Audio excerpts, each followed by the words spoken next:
Hello, hello, hello, hello, hello, hello, Hello, check. Vadaro. Hello, check. Vadaro. Hello, check. Vadaro. Hello, check. Was.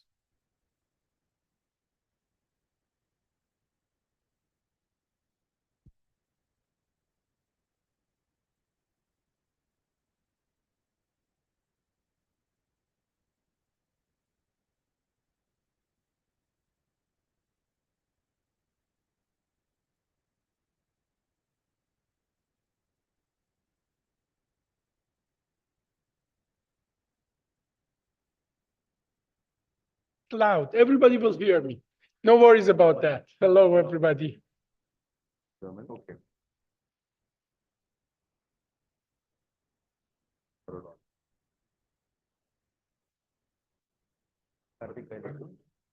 So I have few people presenting from US, but they will join us online. And then we have as well some, one of them, I have to run the video.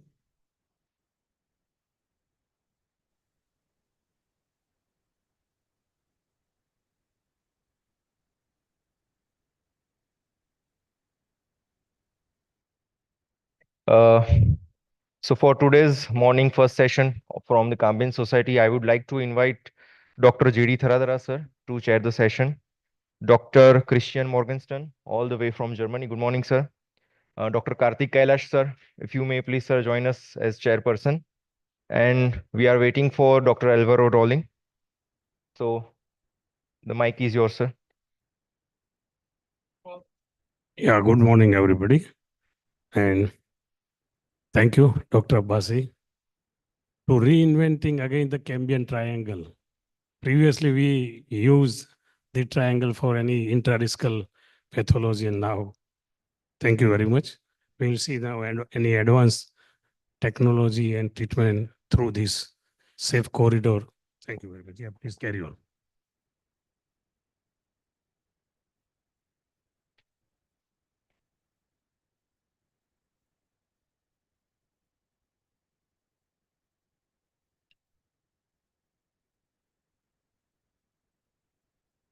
Okay, so let's start with the session, I think. Yeah, Dr. Abbasi is going to talk about the Transcambin Society. We go actually back quite a long time. Dr. Abbasi has been doing very similar stuff than many of us have been working on with the Camin's Triangle. So Camin's Triangle is a well, it's an anatomical option for doing many things like endoscopy. Dr.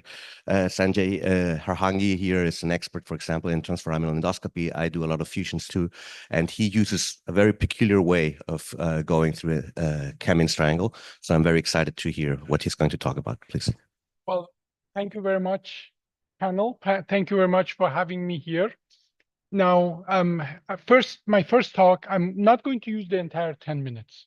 I'm just going to talk about why do we need another society? Because we started the Cambin Society for a reason. I think, do you mind to share the screen if you can? Now, as Christian said, many people have been doing the transcambin approaches, transcambin endoscopy, transcambin fusion, and none of the things I'm telling you is going to be new. But the fact is that still, after so many years, we are the minority, and that I'm hoping to change. So this is a tribute as well to Dr. Parviz Kambin. And by the way, on top, you see the translation of the Latin that is the motto of our society, that by power of many, by many I mean you, we are going to establish to promote advancement of art and science of the surgery, because surgery is exactly that. It's not an exact science. It's half art, half science. And we can together move this forward. Unfortunately, Dr. Kamin passed away a few years back. I talked to him, and he talked to me about his difficulty to establish the transcambin approach. He literally used the endoscope from one of his friends, urology friend, to identify the Cambion triangle for endoscopy. And he noted a lot of resistance in his time. We are talking about in 1980s and 70s and 80s. But finally, the approach was established, and this approach was actually picked up in Asia more than Europe or US. Society is getting older, and spine is number one reason for disability. So whatever we deal with is going to be dealt with. We have to deal with it more and more. As a matter of fact, I just want to convince you that we have to have a new tool in our arsenal. Doing surgery this way sometimes is necessary, but doing this surgery this way routinely is not going to be sustainable. And this is from Becker Spine. This is the data from US that over 1.6 million instrumented spinal fusions are performed just in the United States, and the rest of the world is catching up with us. Not all of them are obviously lumbar, but those numbers are increasing. We need to have a different, better tool to be able to deal with it. Even now, in the United States, more than 80% of these surgeries are done traditional way, and that has to change. Now, obviously, in US and anywhere else, everybody who makes the incision half an inch shorter, they call it MIS. So MIS is sometimes is used not justifiably, but this is the reality. Please look at the lower tab now. And again, this is United States. Less than 2 to 3% of the lumbar fusions are done in a surgical center setting. And there is a huge, vast number of people that the traditional surgery is not doable. Like I treat a lot of 80-year-old people with cardiac problem that they cannot go through 8-hour surgery. They beautifully can go through a 1-hour surgery.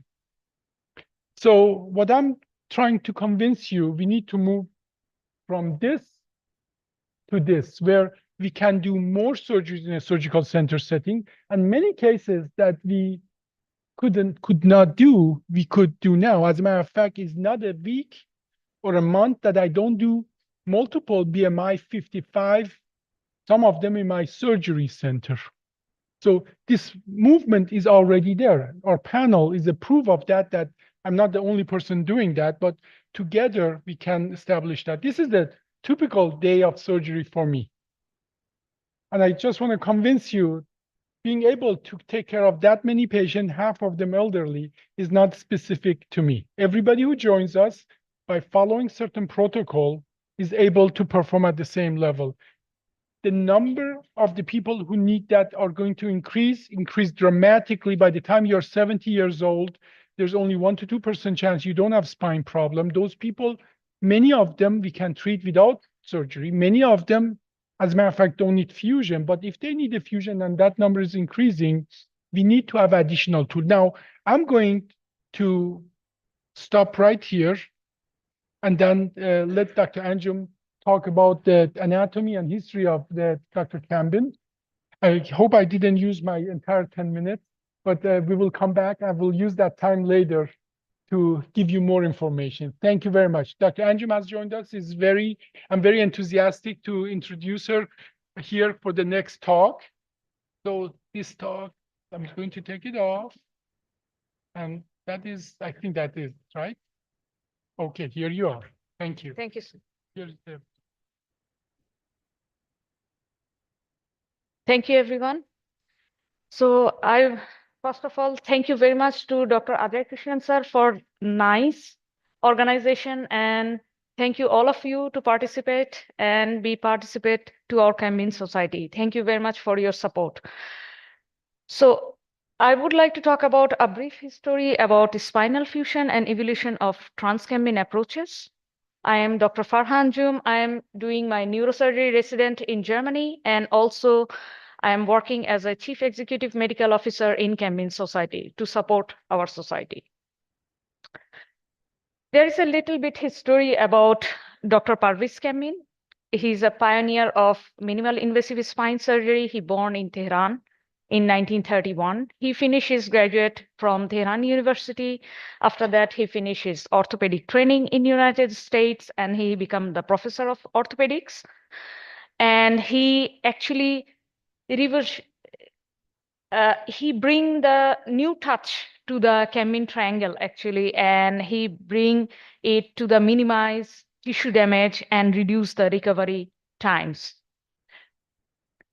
So actually, his legacy is continues through the Cambian Society, and he promote the minimal invasive spinal techniques. So how Professor Abbasi also said that he just passed away in March 2020, but his novelty and mission in minimal invasive spine surgery is moving forward. What are mission of our society? The Cambian Society is dedicated to advancing the global standard of spinal care by fostering open dialogue on complex cases, sharing insights from failures and success, and promoting collaboration across discipline. Through continuous education and mentorship, we are committed to training the next generation of hybrid spine, orthopedic, and neurosurgeons to ensure optimal patient outcomes. Our mission statement is to build a global community where spine specialists openly exchange knowledge, innovate surgical techniques, and embrace a multidisciplinary approach to shape the future of spine care by cultivating a culture of learning, collaboration, and mentorship, preparing the next generation of hybrid surgeons to lead the excellence. Here is this diagrammatic view of the Cambian triangle, what we are using. So this is the exiting nerve root, and this is the transversing nerve root from here. And we are using this triangle, and it is the superior articular process of the lumbar spine. And this is the transverse process. So this existing nerve and the superior articular process is making this triangle. So there is a difference between Cambian's approach and subpedicular approach. Sorry. So Cambian approach is a little bit, it's not close to the nerve. It is a little bit away. And subpedicular approach, what we are actually using for transforaminal epidural steroid injection, and it should be also close to the nerve. So that is the difference between the Cambian approach and the subpedicular approach. Here is another diagrammatical view of the Cambian triangle, that why it is actually safe, what makes it safe. So here is the pedicle, here is the spinal cord, and we are using the existing nerve root, the down part. So this triangle is actually safe. It is neither affecting the spinal cord, neither the pedicle, or neither the nerve root. This is an excellent picture to describe that the nerve root and the ganglions are just below the pedicle and are attached to it. And they move up once when we increase the size of Cambian triangle. And it's according to the need. This is also a very nice picture to have a difference between what is the difference of T-leaf and what is the difference of olive. So in T-leaf, we put the nerve root and the thecal sac at rigs, because when we touch that, so we are touching the thecal sac. But in olive, we are only passes the nerve root and not the thecal sac. So it is not actually touching or damaging the thecal sac. So that's a historical evolution, that how it comes up to this. Now we are in minimal invasive and then also endoscopic approaches. So it's begin actually from 1934, when it was for disc herniation, we were using the mixture and the bars. And then 1944 to 1980, that was P-leaf, is the posterior lumbar interbody fusion. After that, it's become a little bit modified between 180 to 82. After it comes to transforaminal approach. And after 1990, it is minimal invasive lumbar spine, and we are now ahead to the minimal invasive T-leaf. So here, this picture will demonstrate that what are the approach and what are the timeline actually it is started. That we started with A-leaf, and then it's P-leaf, then it's become transverse, it's like 1982, and then we come to T-leaf, X-leaf, and now we are in O-leaf, and ATP is anterior to psoas muscle.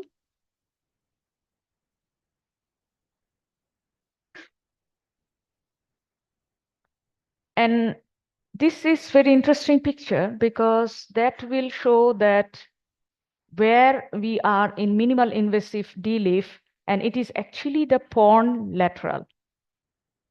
And we all know this is A-leaf, and this is P-leaf, and this is our T-leaf approaches.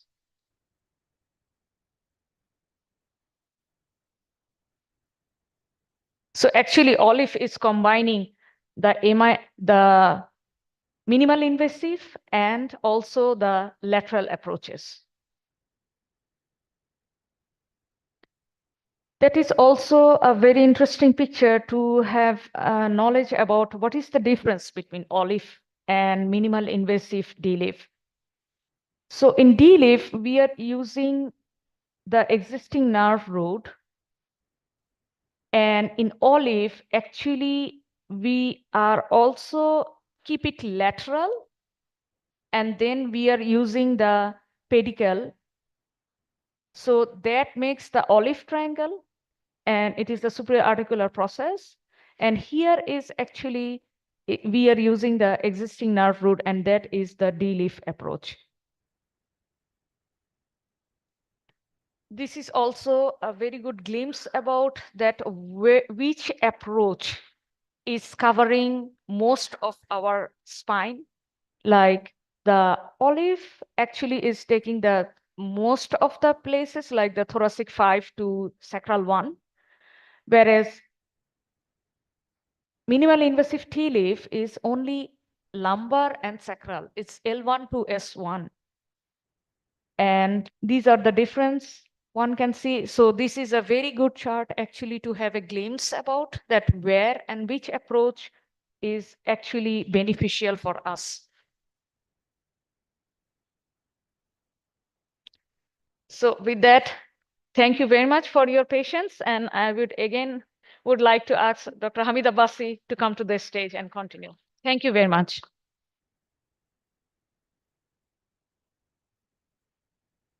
Good job.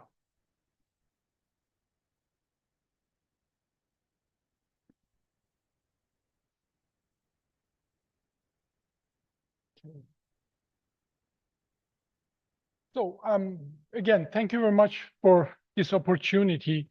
I have given literally this talk over 250 times. So I can close my eyes and just recite this. But I'm going to cut certain part of the talk short because at the end of the Cambion Society section, I'm going to run an actual surgery from the beginning to the end, from the skin cut to the last stitch. Believe it or not, that surgery is 25 minutes for one level fusion. We are going to watch it together. So if I don't describe the technical part, please bear with me because we are going to cover the technical part just at the end of this meeting. And I have 9 minutes before Dr. Hazem Nicola is going to come with us. We talked about the spine is #1 reason for disability. The number of the people that need the surgery is just going to increase because society is getting older. The spine is a public health issue, no matter where in the world you are. You can help your parent in the last 10 years of their life because they cannot walk, or you can make them, keep them independent. And that is our goal, is have to be in the next 20, 50 years to make elderly people independent toward the end of their lives. Regular surgeries, traditional surgeries are not able to do that. And it's not about the skin incision, it's about what happens under the skin. All those muscles that you don't cut help the patient to recover faster. It's about that we are not disrupting the practically autoregulation of the muscle. By cutting the tendon that we don't reconnect, we practically putting the patient on a path of failure. And as well, the vascularization of the bone, we all know there is not the artery of L5 or L4. The vascularization of the bone is through surrounding muscles. So posterior approaches practically devascularize the vast majority of the vertebral body. As a matter of fact, this study is from 1930s. When you do go to lateral gutters, so when we do a traditional TLIF, you're reducing the vascularization of the bone to the 25% of the original value.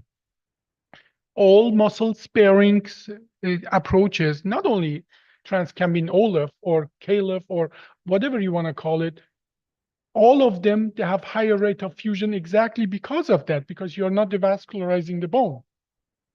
Now, this is a very important picture that I share it often. This is a patient I did a two-level OLIF, two-level TLIF in 2012. In 2014, I did adjacent segment surgery. And for all spine surgeons, we should understand, this is a vascular scar 6 months after our TLIF. This is how it looked like. And after 2 years of OLIF, this patient had an accident. I had to take the patient back to surgery. And it's practically pristine tissue. No surprise that this patient will recover faster. This is how scar look like compared to regular muscle. And look at that. This is a patient of mine. I did a 4-5 fusion. 2 levels above it, the multifidus muscle is scar. Now, our study is running, or over 1,000 patient studies running. The result probably going to show that we have less adjacent segment disease, but I can tell you once I have published my paper. This is a study based on 380,000 cases. Every additional half an hour on the anesthesia adds 17% to the combined risk of the surgery. Let me repeat that. Every additional half an hour on the anesthesia, independent from what you do, adds 17% to the combined risk of the surgery. Surgeries that are 2 hours are twice as risky than surgeries that are below 2 hours. Now, why is it important? Because by bypassing all the approach steps like cutting, stopping the bleeding, cutting the bone, and so on, you literally saving time and saving on complication. I was so privileged to be in Chennai, and we did 3 cases together. Literally, in the first 10 to 15 minutes, our cage was in. That's it. And it's not because we are cutting corners. It's not because we are trying to be fast. It's because we don't have to do all the steps that you need to do to be there where the actual pathology is. So I'm going to show you here, when I talk about OLIF, I'm actually talking about multiple procedures that we combine to OLIF, because you use the same approach, same position, same instrumentation. So I'm going to interchangeably talk about OLIF, MIS, DLIF, which is a prone lateral, which we have been doing. We published our paper in 2017. And that enabled you to help more patients. Sometimes the transcambin approach is not available. Now, I'm going to tell you that as of last week, I have done 1,665 cases, over 3,400 levels. So we have enough experience. I have all the complications you can think of, but I have as well backup plan. I have, this is a teachable procedure, but it has to be taught in a structured way. Unfortunately, I can't tell you about United States. We finish our residency. When there's a new way of learning something, we go to Vegas, we do 4 hours of lab, 8 of our gambling, come back and try to do that, and we learn as we go. This cannot be done that way. You need for this, you need to have a structured way of learning it and teaching it, and that's what I'm hoping to achieve with the Cambin Society. So the time is now, I have a few more minutes before Dr. Hazem can talk about the deformity collection. So this is our statistic. And again, if you haven't seen the surgery, it's hard to wrap your head around that you multiple level fusion under 1 hour. But once you look at it, once you follow up the steps, this is a doable, teachable, learnable skill. And I just want to emphasize again and again, is not, you don't need to have superior surgical skills to do that. Everybody can be a pilot. Piloting is a hard thing. Everything you do is hard. You are at top of your profession. So these are teachable skills, learnable, you can learn it. You just have to learn it in a structured way. This is a 2-level ALIF in the same hospital where 45 minutes of that is actually the anesthesia time. The rest is actual surgery. They do anterior, then they break the scrub and the sterile field, then turn the patient to posterior. But at the same time, the surgical time were under 1 hour. And I can guarantee you other people perform at the same level. I want to share with you maybe 2 more slides, and then we go to Dr. Hazem. This is in one hospital, 390 cases, 5 surgeons performed TLIF. And as you see, as expected, with higher BMI, the time of the surgery goes up. Now, I can guarantee you, and there is a good evidence of that, and that's proven, that with the higher time of the surgery, that directly correlates with the complication rate. The need for transfusion, infection, hospital stay, it correlates directly. As a matter of fact, after 3 hours, it goes up, even the angle is higher.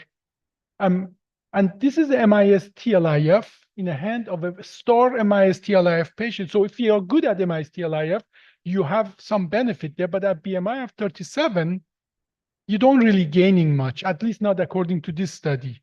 But again, this doctor is a star MIS TLIF surgeon. By the way, Dr. Farha, this is the doctor you and I talked about yesterday. He is fantastic and that, but it's the physics is physics. You have to go deeper hole, and at BMI 37, now look at that. Olif, transcamin Olif stays flat. This is a different study to confirm that data. Our patient ambulate 96% of them within the first 24 hours. Every week, I do 2-3 level spinal fusion in my surgery center on people who have BMI above 50, and I discharge them within hours after surgery. I put thousands of those testimonials online because I could not believe that that can be done. So I love that choice. Yeah, extend 5 minutes, please. So I'm going to stop here. We are going to talk about the actual technique later. So, but maybe I have time for one question.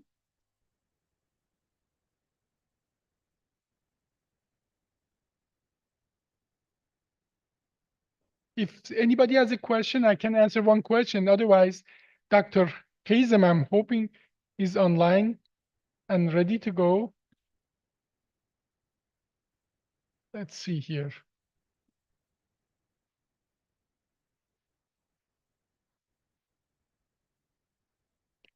Let's see. Okay, thank you for your wonderful lecture. I'm Dr. Tanaka from Japan. Nice to meet you again. So, I'm a big fan of simultaneous single lateral ATP. So, you said from transcumbing triangle, it's a very narrow corridor. If you use lateral corridor, there is a big corridor, and we can do simultaneous in a single position, and also we can use navigation, very safe. Why you choose this a little bit risky surgery? You're talking about that there are other approaches. Why do I use this risky procedure? Is that the question? Yes. Okay, well, this is a tool in your toolbox. Now, there are multiple paths to the spine. For you, the best path to the spine is the one that is safest in your hand based on the pathology that you do. So this does not replace ALIF or laterals or OLIF ATP or TLIF. But what I'm advocating is that in 2024, this need to be part of your toolkit. Okay. Now, it has a risk profile like any other surgeries. This is, we won't be having time today to talk about that, but I love to catch up with you. And I do give those talks about comparing when is a good time to do this surgery versus other surgery. In many cases, you're right, this surgery might be more risky. In other situations, other surgeries are more risky once you balance risk versus benefit. Is it okay for you just take it's just an option? It's not the best option, right? No, it is one option Okay. in your toolkit. It's one tool in your toolkit, but in 2024, you need to have that tool, add that to your toolkit. Okay. So I don't see Dr. Hazem online, but I do see Dr. Scholl Kim online. Dr. Scholl, do you mind to give your talk now? That sounds good to me. Hazem, please. So this is my absolute pleasure to introduce a legend in the endoscopy, Dr. Scholl Kim. He is almost like a celebrity, not almost, he's a celebrity in the United States. He's a good friend of mine. We have a full crew here, Dr. Kim. Let me see if the audio works, but then I will pass the presentation to you. And let's see if we can manage the sound for Dr. Kim. Wonderful. Kim, Can you all hear me? I see you talking, but your voice is still not heard here. So let's see if the technical now? team can correct that. How about now? Can you hear me at all? We're still No? working on the technical part.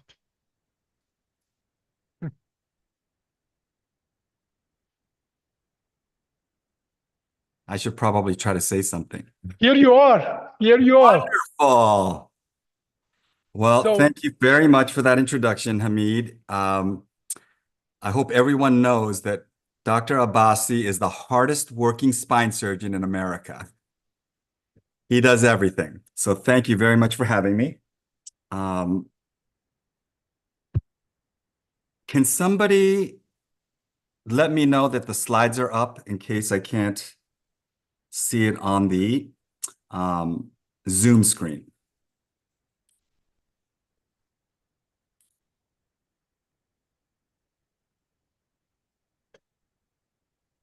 How is that?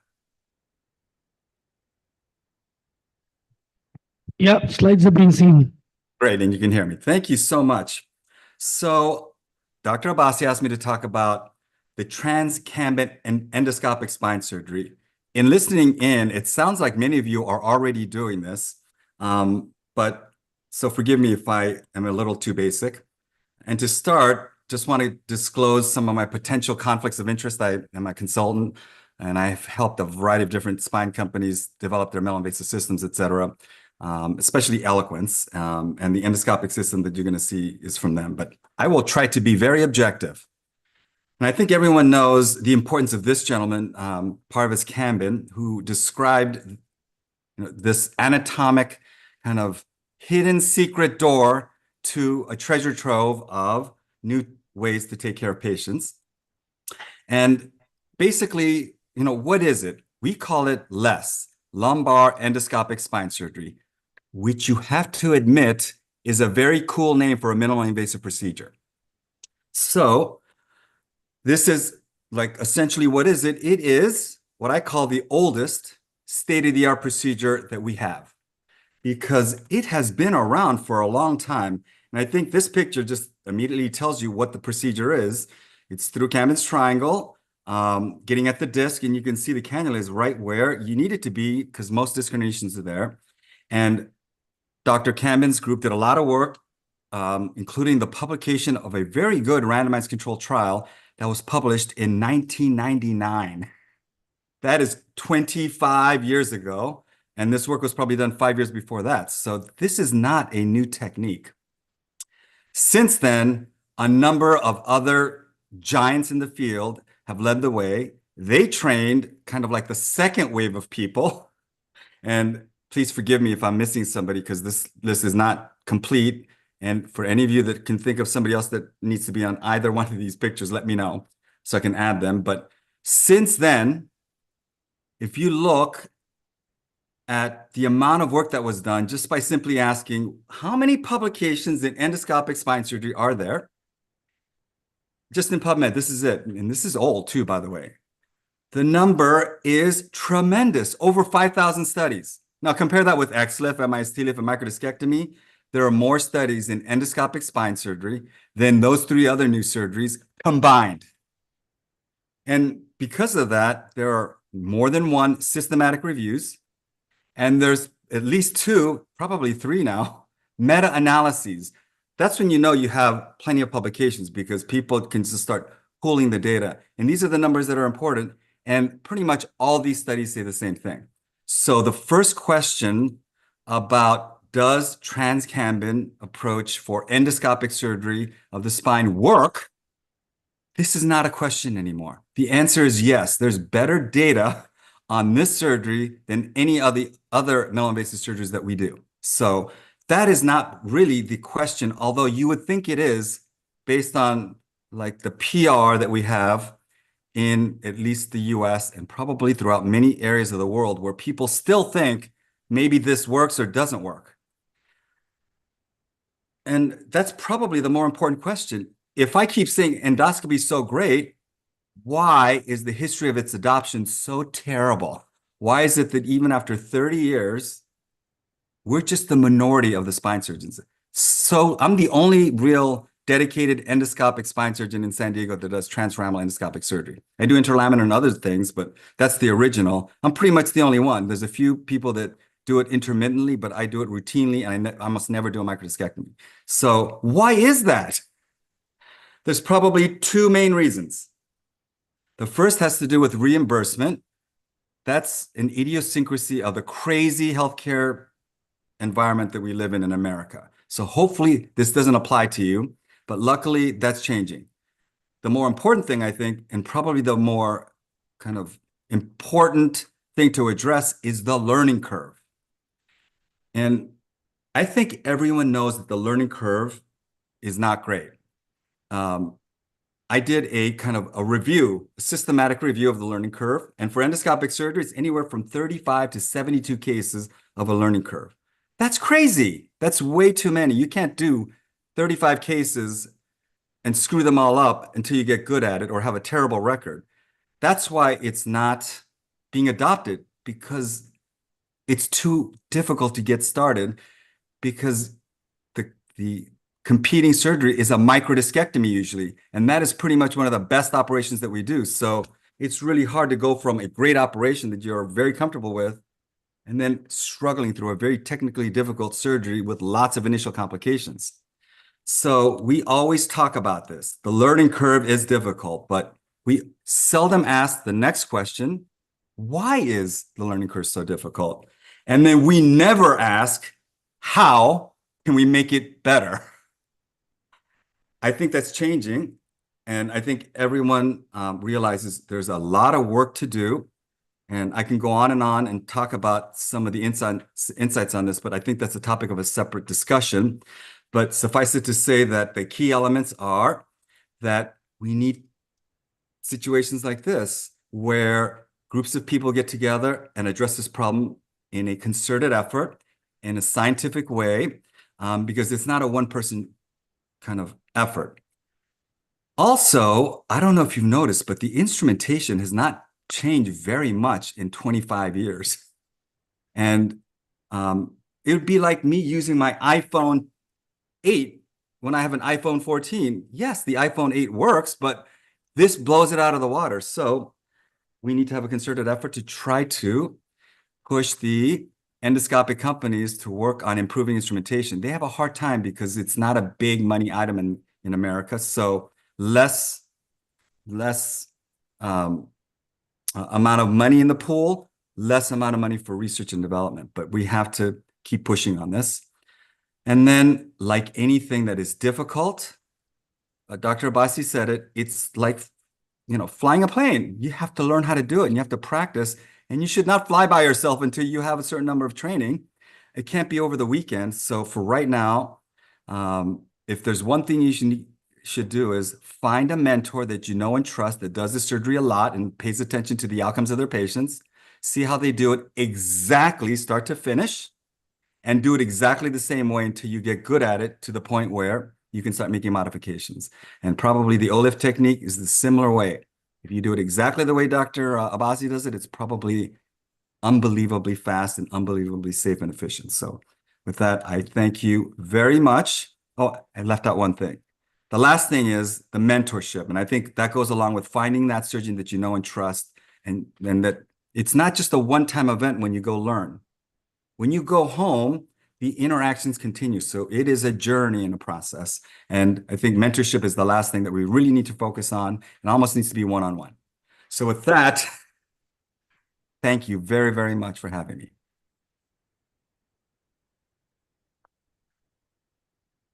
Thank you, Joel. This is truly always a pleasure listening to you. Every time I listen to you, I learn two more things. And I think the mentorship is the most important part of it. And learning it in a structured ways, I think what we have been missing, and hence Cambion Society. And so I'm so thankful to be here exactly because of that. So I'm going to actually run a, for people who don't know, it is pretty late in United States, but it's in the middle of the night in Europe, and Dr. Gasco is in Spain right now.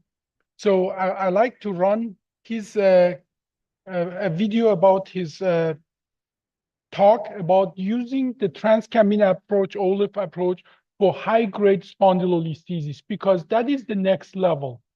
What I'm really proud of showing you this video is that it took me 500 to 600 cases before I started doing high-grade spondylolisthesis. Dr. Gasco did it after 60 cases. So, and that is the approach of what Dr. Scholl Kim was talking about, that structured learning, mentorship. They don't have to, the next generation doesn't have to make every experience, every practically learning curve start from scratch. They can add to our learning curve. So with no further ado, I'm going to just run the video of Dr. Gasco exactly talking about this.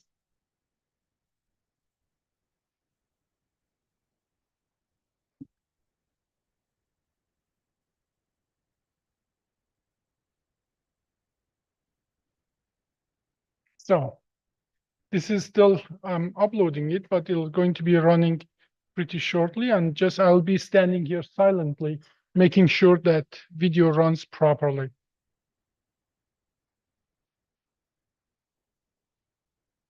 No, please don't install, not now. Let's see here. And this comes with the actually with the sound. Is it possible for you to use the sound of this, please? This actually, I can go back, and if you can use the sound of this. Oh, I think that in this computer is back here. Ah, एक minute. Thank you.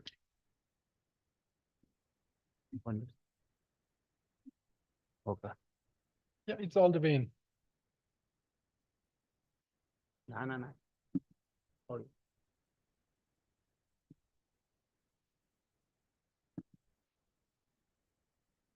So I can go start it from scratch. Audio.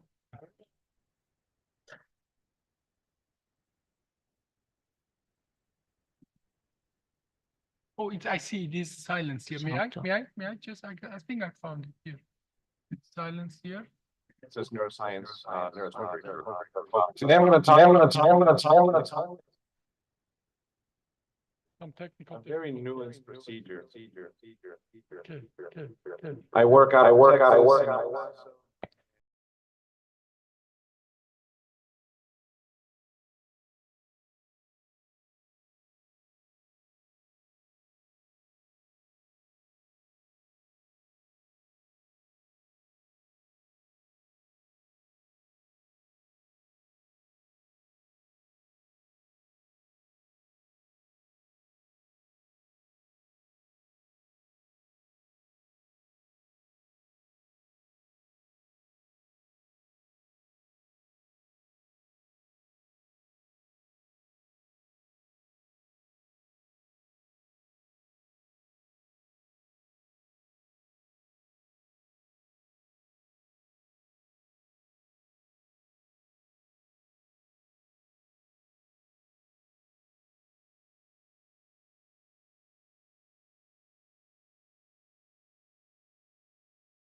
Thank you very much.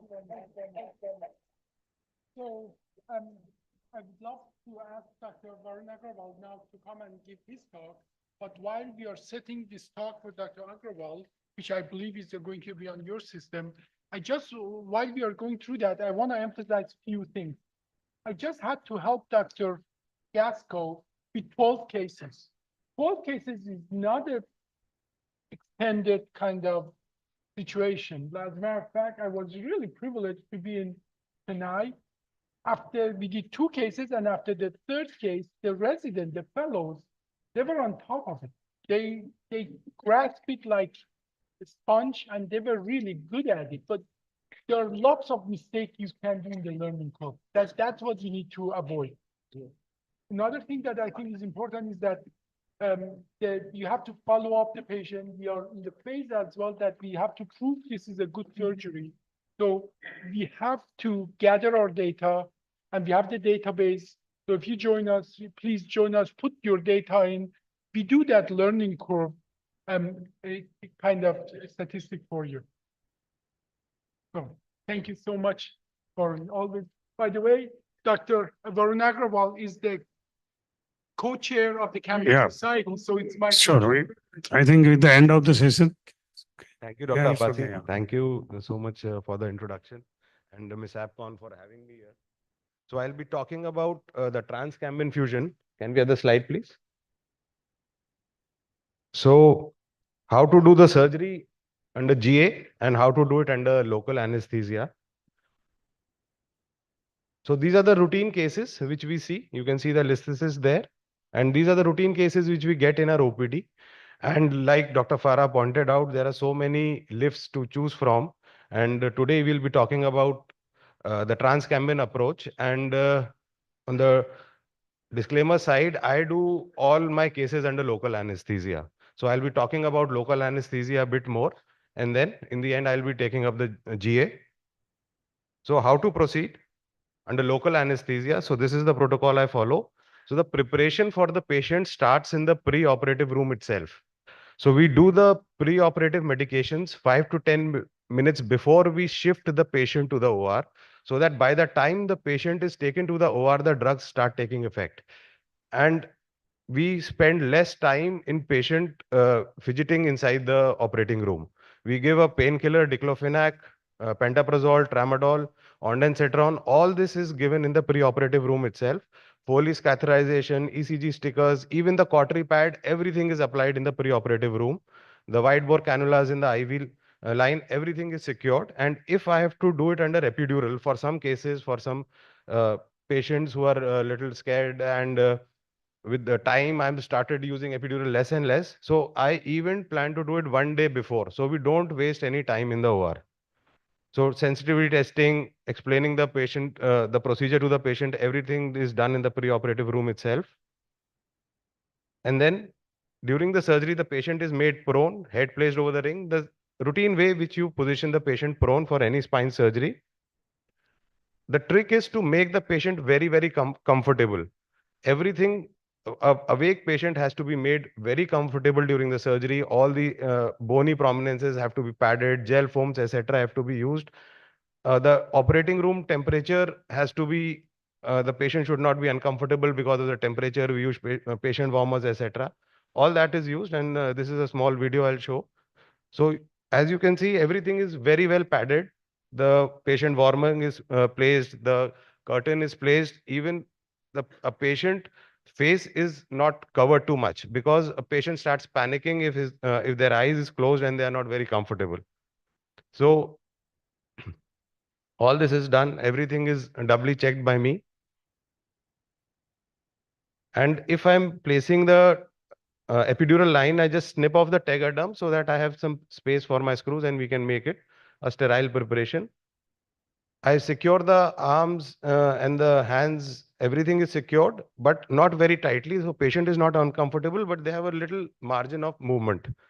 And the feet of the patient are exposed so that I can, ask them during the surgery that to show me the movements of the feet, because I'm doing this procedure under local anesthesia.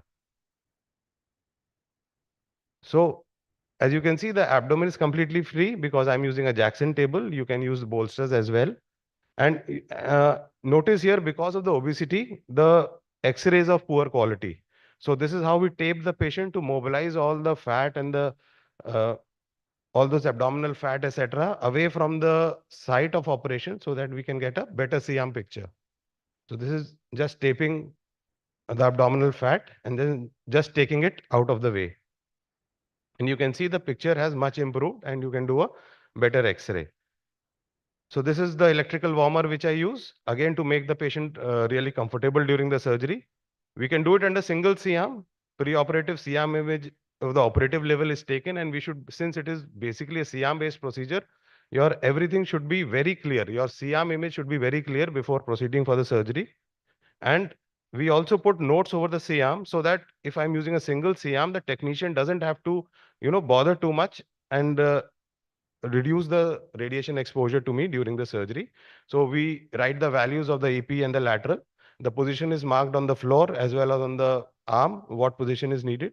And now, as Dr. Basi has introduced me to dual C-arm, I've now started using the two C-arms, which is available in my setup. So this is how we set up the patient with a dual C-arm position, one in the lateral and one in the AP. And as you can see, there is a big corridor for the surgeon. And if I can stand, everybody else can stand. So I don't think that is a problem. This is a common question people keep asking, where is the position to operate? And this is the anesthesia protocol, which I use during the local surgery, local infiltration of 5 ml lignocaine with adrenaline 2%, 10 ml sensoricane and 5 ml NS. And this is for the transcambin, where it gives a sensory blockade and doesn't give a motor blockade. The dexmedetomidine infusion, because it gives a sedation as well, decreases the heart rate and blood pressure. And IV fentanyl 50 micrograms when needed, when the really painful part of the procedure is anticipated. 2-3 minutes before, I would tell the anesthetist, just push in the 50 mics of fentanyl. A low dose of midas just as an anxiolytic and not as a sedative agent. And if there is high blood pressure, we can use a nitroglycerin infusion. And in the initial cases, I used to use epidural again in the sensory dose, but now with experience, I'm using less and less. And this is just the instrumentation set. And as you can see, with just a very small inventory, we can do this procedure. So this is the case, 40-year-old female with pain in the back. And you can see the listhesis there. And this is the MRI picture.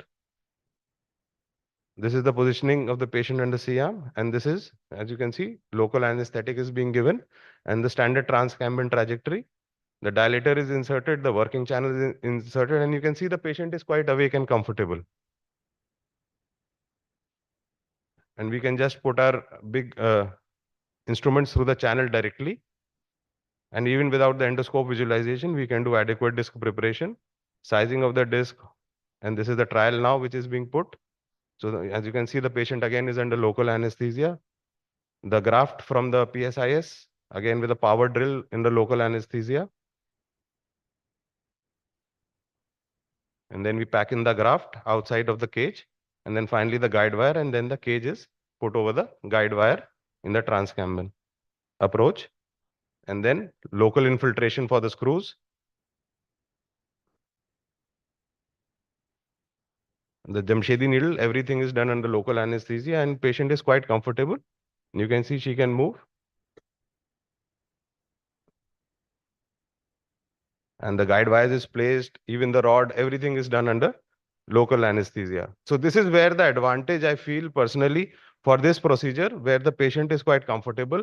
And even for those patients who have a high risk for general anesthesia and post-operative ICU, can have a safe spine surgery without putting them under undue risk, especially for the elderly. And then I started asking the question that if I'm doing this procedure for the high risk cases, then why can't I do it for the low risk cases as well? So the basic advantage I feel is doing the procedure under local anesthesia for me. And the awake patient is acting as a neuro monitoring for themselves. So all this is done.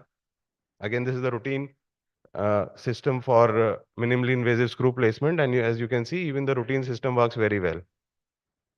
And then we'll infiltrate the path of the rod placement again with the local anesthesia.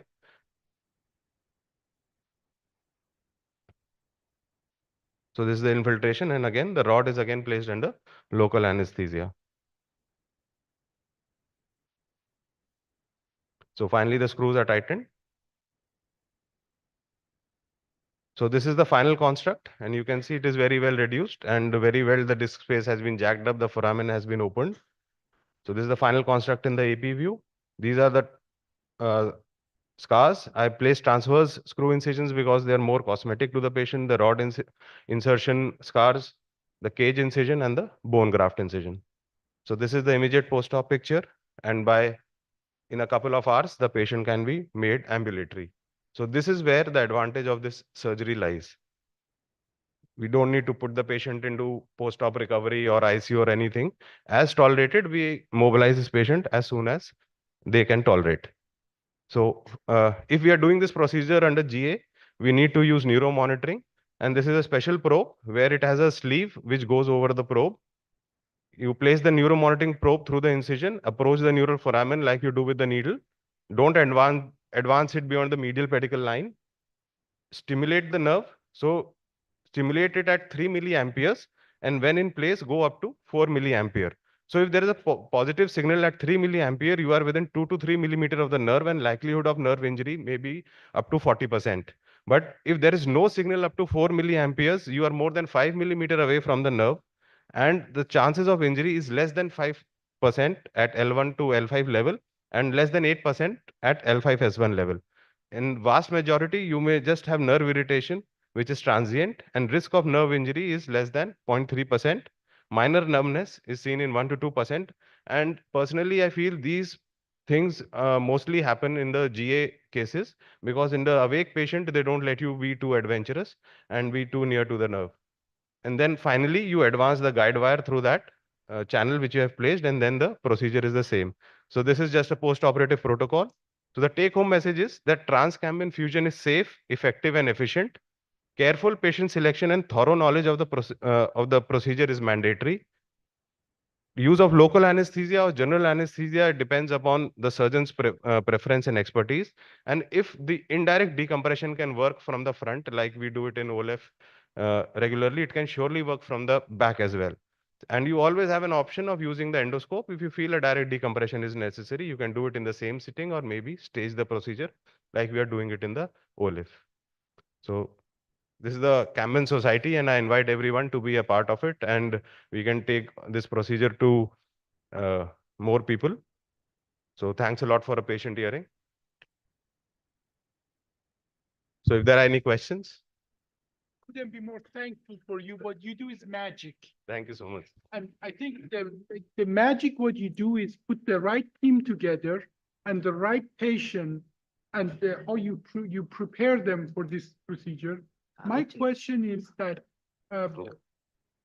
yes, please, sorry, I'm just saying that, the magic of what Varun is doing, putting the right team, including the right anesthesia, right people in the OR, and preparing them for this. I can just tell you, in my system, I have to manage the nurses in the OR more than the patient if I was going to do this. The right team is the magic of this. But my question for you is, what percentage of the patient you think they are qualifying for OLF do you think you can do in awake?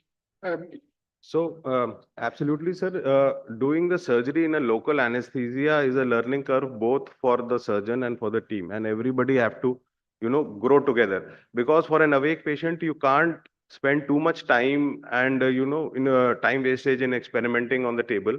So that will come subsequently in your learning curve. With time, I've started finding that rarely there is a patient I need to put under GA for this procedure in particular. Because for me, in my hands, the entire advantage of this procedure is that I'm able to do this under local anesthesia for a patient who have been refused surgery because of so many risk factors by a lot of people. So if we are able to do it in those category of patients, we are able to help them, and we can send them back home safely and fast. So this is a true outpatient surgery in my books. So this is where the advantage lies. So I had one of the patient I operated, and I had to leave the city for a conference, and said, you can go home by evening. So that patient said, I will not go home. He was so comfortable. I said, you can go home. There's no need for you to get admitted. He said, if I go home, my daughter-in-law will say that you have not been operated, she will not take care of me. So these are the kind of responses I've been hearing from the patient. It is so convenient, even for the surgeon. I can do all these lifts, but still now my workhouse has become this transcambient because I can go home faster. This is just a 20-30 minute job, provided you select the right patient who doesn't need a direct decompression. Okay, we have two questions quickly. Okay. Please. Dr. Tanaka from Japan. Thank you for your presentation. So Yeah. I didn't know that Indian patients are so patient. In Japan, the anesthesiologists don't allow this kind of surgery because it's very risky. Open conversion in a prone position, it's open, convert general anesthesia in prone position is very difficult. So if the patient has severe pain and you would like to change the local anesthesia to general anesthesia, anesthesiologist allowed to this kind of surgery? Yeah, So there is some possibility. Yeah. So I've been hearing Dr. Masato say that this is a risky procedure. So I would ask you, doing an OLIF or a TLIF in a patient who is respiratorily compromised, has a triple vessel cardiac disease, which is more risky? Doing it under GA in that kind of a patient who is a liver failure, who has, diabetes through the roof. So all these kind of, Varun. that is one thing. The other thing being that Varun, sorry to interrupt you. Actually, Final anesthesia you can use. sorry, what he want to say, in a prone position, convert to local to GA is I quite understood the difficult. question. So I will to cut short, I say, okay, it is a lateral position under local anesthesia if you are doing, and if require general anesthesia, we convert it is easy, but in prone position is difficult. Why do you want to convert it No, under? it can happen, even local anesthesia can create problem. No, that's So, what I'm saying. ah. You change the, if you are doing the surgery, you have done the sensitivity testing, everything is there. So local anesthesia per se is not going to do a problem. If the patient is not tolerating, you stop the surgery, take him on in a supine position, intubate and do a routine. Another two aspect, if you're continuation of this one, total dose of local anesthesia of doing this surgery, that should be kept on mind. Yeah. So, Even vitals, patient under general anesthesia, patient under local anesthesia, conscious autonomous system may make lot of difference in the vitals, parameter, pulse and everything. So that require even further study. Anyway, sorry for time restriction. Yeah, One question, yeah, please. Dr. Sudhir from Chennai, that was a nice presentation, Varun. My question is, see, even under local or epidural, the moment we touch the end plates, when we scrap it, okay, the patients, they shout in pain, even under epidural or local. See, the major challenge, I would not call it as disadvantage, I would call it as the challenge with the transcambient approach. We have been doing a couple of cases under local as well. When the annulus and when you touch the end plate, if you want to prepare a very good end plate, in our experience, we feel that it's not up to the mark if the patient is under local. What is your take on that? Yeah. And I have another question. I'll wait for this answer. So I've been doing these cases under local anesthesia for good part of 4 years now. The only part that pains is the periosteum and the annulus. Once you are inside, scraping, doing everything is not really Do painful. you inject LA when you remove I've the never disc? I've never ever have the need to inject it in the end plate Even or when you anything. scrape the cartilage end Patients are plates. super comfortable. Okay. We are scraping the end plate. We are preparing the end plate. So this presentation was for GA versus LA. Yeah. For my routine presentation, which is on the day 4, you will see the cases where I have done up to 3 levels of fusion, again under local anesthesia with post-operative CTs showing fusion. So fusion has never been a challenge, like Dr. Abbasi said, because of the preserved blood supply and everything. And if the patient is actually shouting, I cannot do that surgery. I don't have to prove anything by, doing that. It's a local procedure with the patient being super uncomfortable. So that is why I made this video with the patient's face, showing each part of the procedure, patient is quite comfortable. And, So that It's yeah, it's okay. never a short problem. question, another short question, just a minute. Regarding the same, just an extension of this. Suppose if you are advising the crowd here to do transcambient, what would you suggest? I think should they go through the GA first and then get to do this surgery under local, or can they start under local? Because again, doing under GA, you know, in our country, it's a challenge to use neuromonitoring for each and every region case because of the affordability issue. Yeah. Thank So I would put it the other way. Instead of starting under GA and then transitioning on to local anesthesia surgery, I would say start local anesthesia endoscopy first, because at least you get used to the transcambin approach in a much safer way. I've been doing transcambin endoscopy surgery for a better part of 7-8 years now. And this has been my evolution to the fusion. So doing it under GA, personally, I feel is a lot more challenging unless you are using neuromonitoring. And to Yeah, answer Dr. Sir's question of using local anesthesia and the dose, so we are not giving local anesthesia in a bulk dose at the same time. So we give it at 4 places for the screws. By the time we have placed the Jamshedi and come back, the metabolism of this local anesthetic has also started. So it is not giving the entire 50 ml or 100 ml at once and intoxicating the patient with local anesthetic. So everything is part of that learning curve and how to go about it. It is a complete procedure in itself. Thank you. It's just a very short comment because we're short on time. If you guys are interested in what we call awake surgery, which is using this kind of local anesthesia, on Saturday we have a session on that using blocks. Okay, but I think the problem to the doctor in Japan, the problem is not the pain. The problem is if you get respiratory problems. It's what do you do? Do you flip the patient? Do you don't? And well, you keep saying it's a risky procedure. I don't think it's a risky procedure. You can do this even for XLIFs and and single position surgeons. But we do awake surgery or local anesthesia surgery for endoscopic patients all the time. What do you do, Sanjay, when you have a respiratory problem? Well, at our center, then we use a laryngeal mask, and the patient is ventilated, and you have your anatomy at vision at that time, probably. So that's not a problem for prone position. They just put it the laryngeal mask. Thank you, Dr. Varun. Yeah, please. I use the cheapest thing. I just put nasal proms, nothing else. Before you go, please come over here, because I couldn't be more proud of you as a co-chair of the society. And I know I personally can learn a lot from. In that sense, I was thinking what to bring you as a present. But what I'm bringing you is so-called the decode state. So you can make the production execution more efficient. So this is for you, and I'm hoping that nobody comes to it better than you can do. Thank you. Thank you. So the last section, and I'm not going to use the entire time, so I promise you we will be on time. Can we please change it to this again?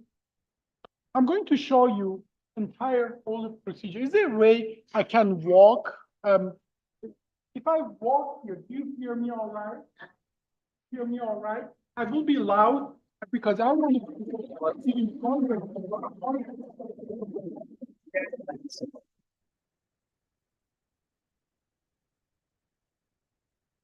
Everybody hear me? Wow, this is loud. Give it to me here. Thank you.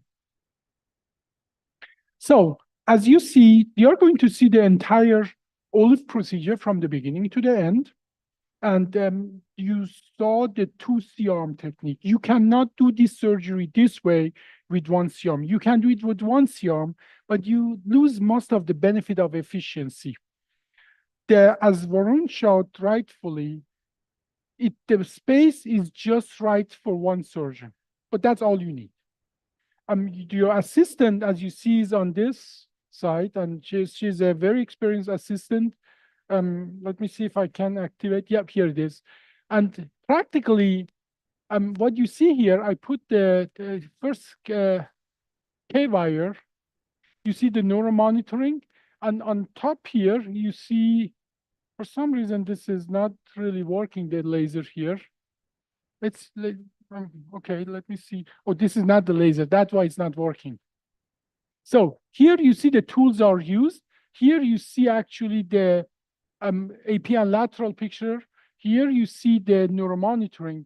And I always use neuromonitoring. This is not a procedure you can do without neuromonitoring. This is your eyes.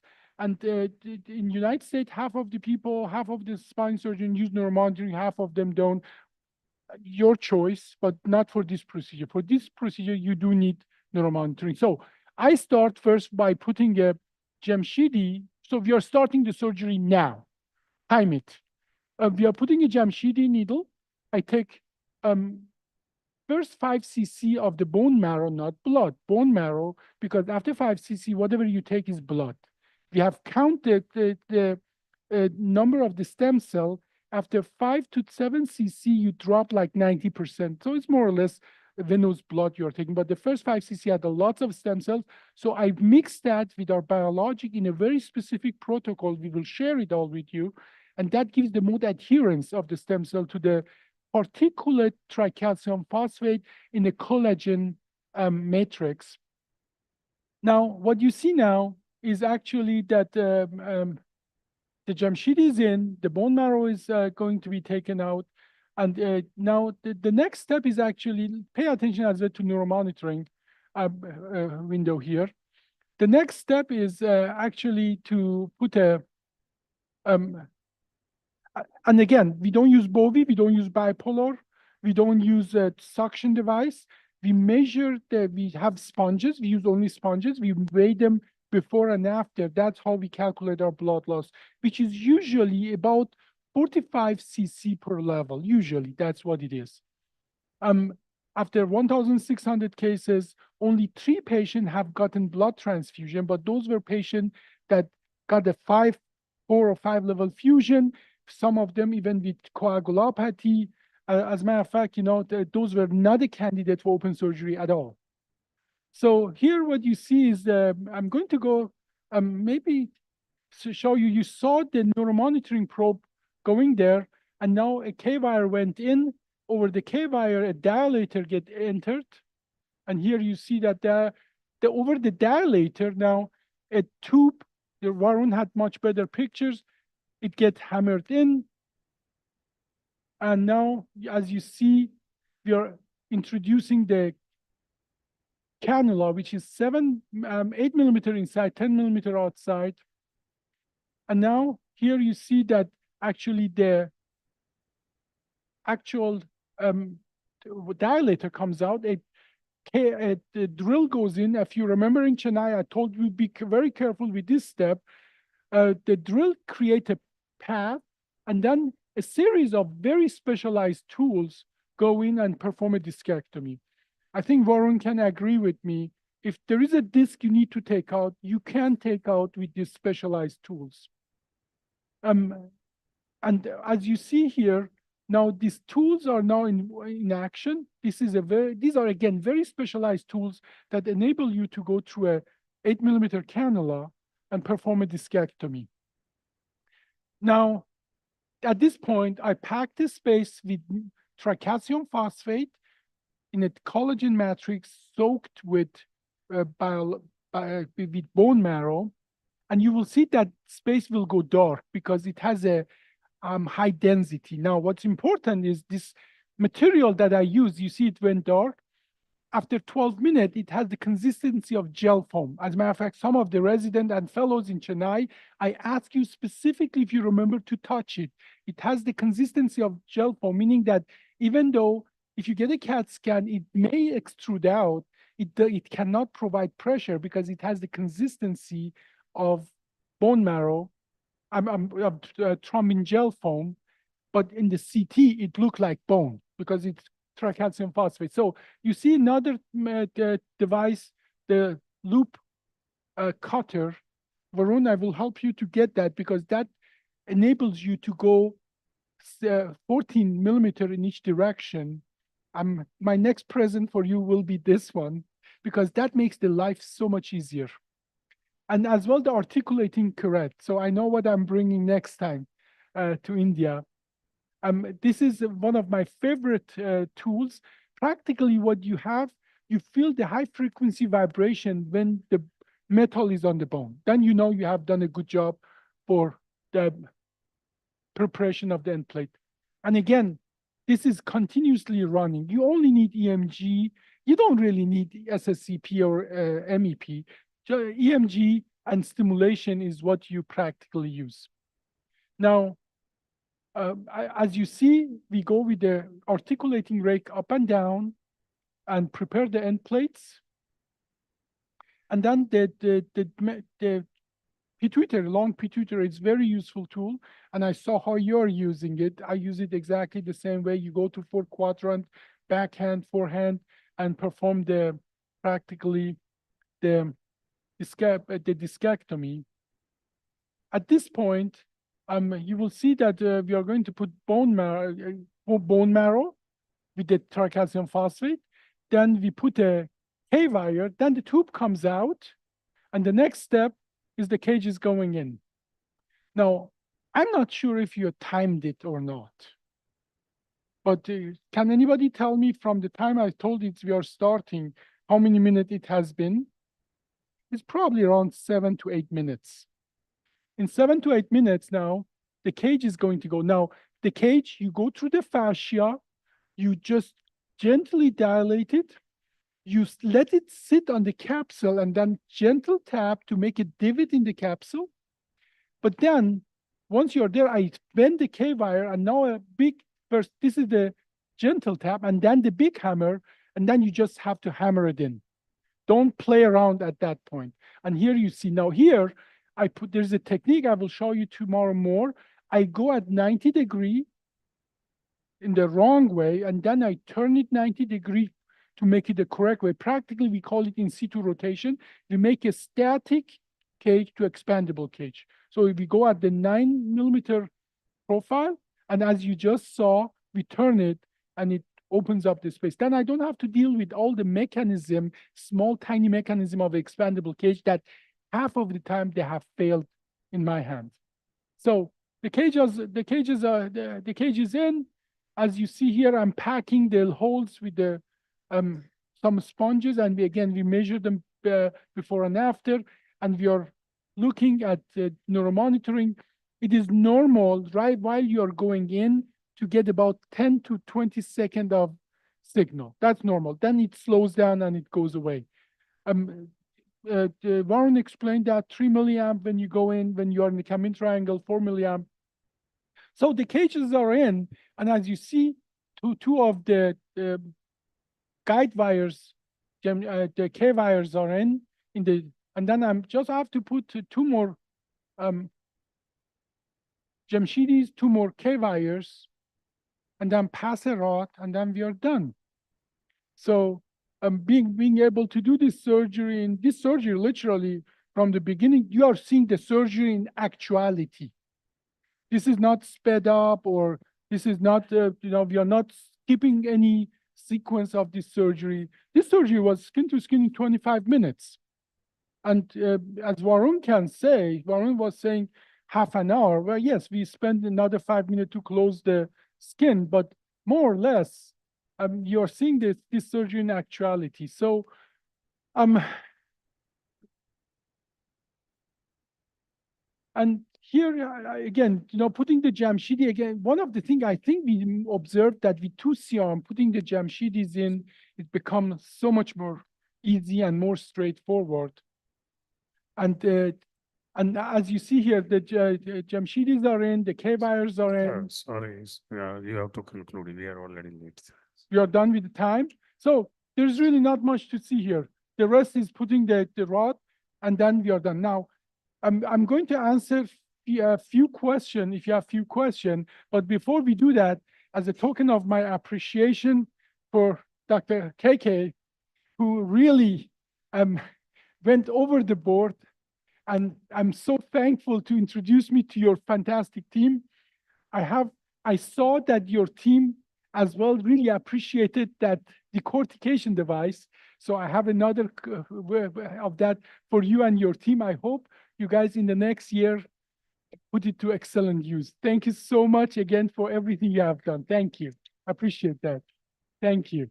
Yeah, thank you, Dr. Abbasi and your team for excellent presentation for this cambium triangle fusion and everything. It has a role in indicated cases that we have to look at for that one. Question with specialized instrumentation is required. Segmental lordosis, I think expandable case has its own role. And as Dr. Varun says, in indicated cases, this surgery has a role under local anesthesia, also in high risk patient and everything. Thank you very much. No, thank you very much. It was great to be here. We are hoping really to be able to, with your help, to add this tool to the tool set of every surgeon, hopefully. Thank you very much.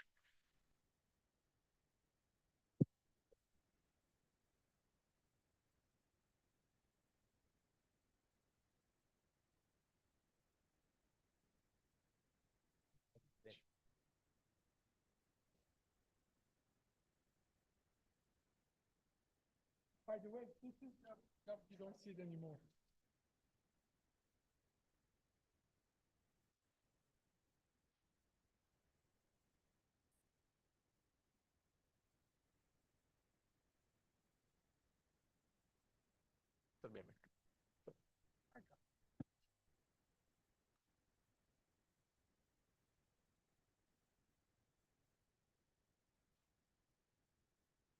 Thank you, Professor Abbasi. It has been an excellent session conducted, and there are less questions for you. The reason is that it has been taken by so many people in India positively that they all are starting to understand it in a good way.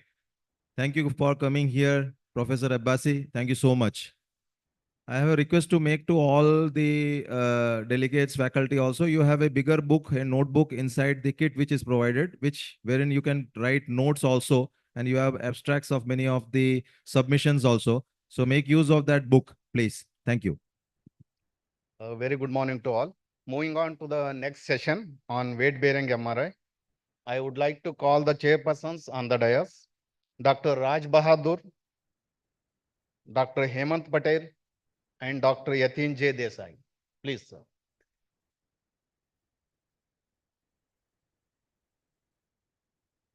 I request Dr. Anil Patil, sir, to come over the dais as chairperson.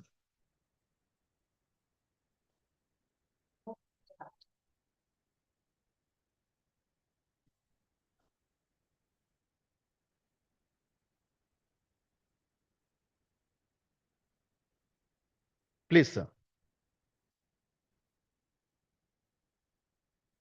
I request the chairpersons to kindly start the session. Thank you.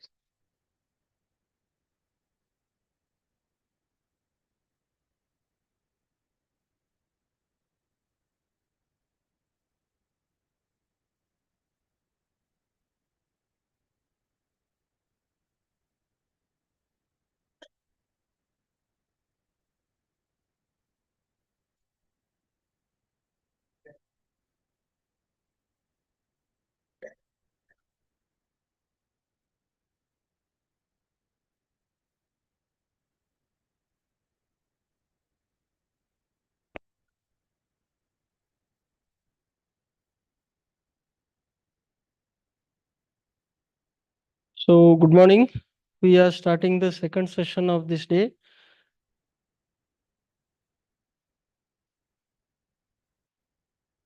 Pardon?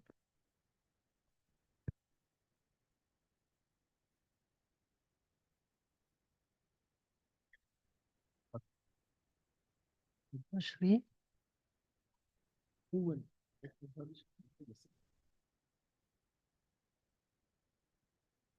So this is very interesting session of 4 talks. The first talk is by Padma Shri Dr. Harsh Mahajan. He will be speaking on weight-bearing MRI of L spine. This is one of the inventory thing which is now just introduced in last 2 years about the commercial availability of the weight-bearing MRI in the spine. Thank you very much. Thank you to the organizers for inviting me. Now, even though the chairman said 2 years, actually it was 14 years ago that we got this technology into the country. and it created quite a sensation in the lay press. However, I would say 14 years down the line, we have 2 of these MRIs now, that it was very slow in uptake as far as the medical fraternity was concerned. And even though, as we'll see, it has a lot of impact in spine, imaging of the spine, and consequently the surgical indications. But I feel that now probably it's reaching a tipping point where acceptability is increasing. And so weight-bearing MRI, we do weight-bearing X-rays. Why should weight-bearing MRI not be done? Normally, patient will have pain when he sits or stands. When he lies down, the pain goes away. But we do MR scanning in the supine position. Why not in the position where he has the pain? And this was made possible by this equipment from Esaute. Very good looking equipment, open scanner, comfortable for the patient, where you can actually tilt the MRI. It's 7 tons, but it tilts seamlessly, and you could stop it at any level. We generally, for the spine, do it at 70 degrees, not at 90 degrees, so that the patient gets some support, because generally they start having pain when you put them absolutely upright. And, we detect lesions on MR